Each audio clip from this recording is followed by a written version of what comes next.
BBC news আন্তর্জাতিক সংবাদে আপনাকে স্বাগতম। শুরুতেই সংবাদ শিরোনাম, এরপর বিস্তারিত।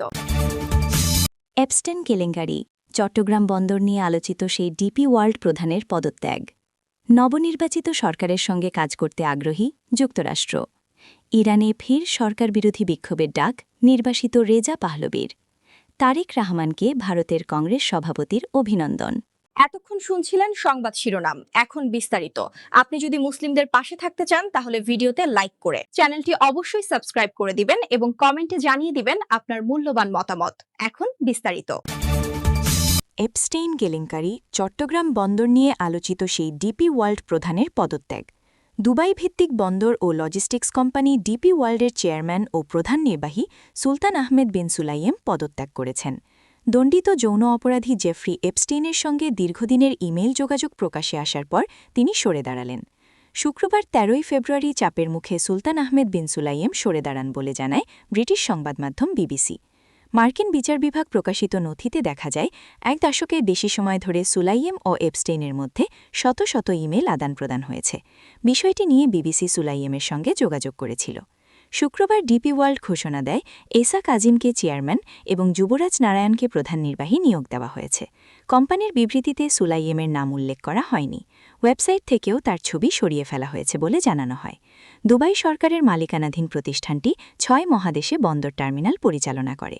সাম্প্রতিক সময়ে অংশীদারদের চাপ বাড়ছিল। যুক্তরাজ্যের উন্নয়ন অর্থায়ন সংস্থা ও কানাডার দ্বিতীয় বৃহত্তম পেনশন তহবিল লা কাইস নতুন বিনিয়োগ স্থগিতের ঘোষণা দেয়। প্রিন্স অফ ওয়েলসের আর্টশট প্রকল্প, যা ডিপি ওয়ার্ল্ডের অর্থায়ন পেয়েছিল, সেটিও যুক্তরাজ্যের চ্যারিটি কমিশনে অভিযোগের মুখে পড়ে। নবনির্বাচিত সরকারের সঙ্গে কাজ করতে আগ্রহী যুক্তরাষ্ট্র। ত্রয়োদশ জাতীয় সংসদ নির্বাচনে ভূমিধস জয় পাওয়ায় বাংলাদেশ জাতীয়তাবাদী দল বিএনপির চেয়ারম্যান তারেক রহমানকে অভিনন্দন জানিয়েছেন মার্কিন পররাষ্ট্রমন্ত্রী মার্কো রুবিও। শুক্রবার ১৩ ফেব্রুয়ারি রাতে সামাজিক যোগাযোগ মাধ্যম এক্সে দেওয়া পোস্টে মার্কো রুবিও লেখেন, বাংলাদেশ জাতীয়তাবাদী দল ও দলনেতা তারেক রহমান সহ বাংলাদেশের জনগণকে অভিনন্দন।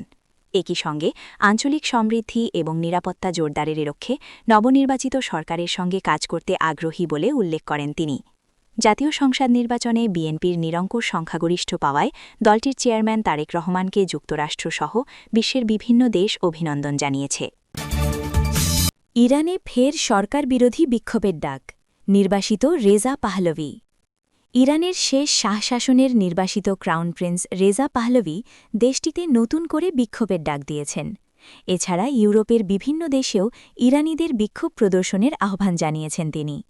শুক্রবার ১৩ ফেব্রুয়ারি রেজা পাহলভি জার্মানির মিউনিখের নিরাপত্তা সম্মেলনে যোগ দিতে গেছেন। সেখান থেকে তিনি ইরানিদের বলেছেন, শনিবার যেন তারা সবাই আবার আন্দোলনে নামেন। যুক্তরাষ্ট্রে বাস করা রেজ ১৯৭৯ সালের ইসলামিক বিপ্লবের পর আর কখনও ইরানে ফেরেননি। গত মাসে ইরানে ব্যাপক বিক্ষোভ হয়, যা সর্বোচ্চ শক্তি প্রয়োগ করে দমন করে দেশটির সরকার। যেহেতু নিরাপত্তা বাহিনীর গুলি ছোড়ার শঙ্কা আছে, তাই তিনি সাধারণ মানুষকে নিজেদের বাড়ি ও ছাদ থেকে স্লোগান দেওয়ার আহ্বান জানিয়েছেন। মাইক্রোব্লগিং সাইট এক্সে তিনি লিখেছেন, এই চেতনাকে ধারণ করে আমি আপনাদের আহ্বান জানাচ্ছি, আগামী ১৪ ও ১৫ ফেব্রুয়ারি রাত ৮টায় আপনারা আপনাদের ঘর এবং বাড়ির ছাদ থেকে আওয়াজ তুলুন। আপনাদের দাবিগুলো উচ্চকণ্ঠে জানিয়ে দিন। আপনাদের ঐক্যের শক্তি প্রদর্শন করুন।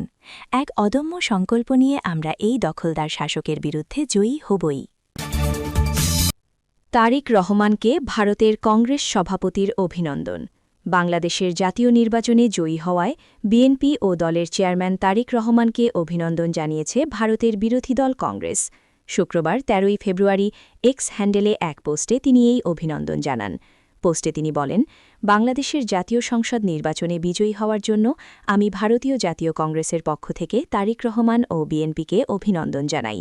ভারত ও বাংলাদেশের মধ্যে ইতিহাস, ভাষা, সংস্কৃতি এবং অন্যান্য অভিন্নতার গভীর বন্ধন রয়েছে।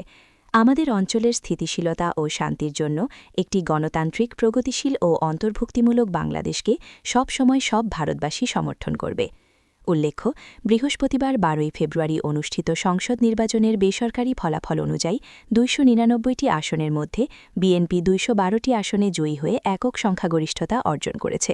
অন্যদিকে জামায়াতে ইসলামী পেয়েছে ৬৮টি আসন। এছাড়া বিএনপি নেতৃত্বাধীন নির্বাচনী জোটে থাকা বাংলাদেশ জাতীয়তাবাদী দল বিজেপি, গণসংহতি আন্দোলন ও গণ অধিকার পরিষদ একটি করে আসনে জয় পেয়েছে। অন্যদিকে জামায়াত নেতৃত্বাধীন ১১ দলীয় জোটের শরিক এনসিপি ৬টি, বাংলাদেশ খেলাফত মজলিস ২টি এবং খেলাফত মজলিস একটি আসনে বিজয়ী হয়েছে। স্বতন্ত্র প্রার্থীরা জয় পেয়েছেন মোট ৭টি আসনে।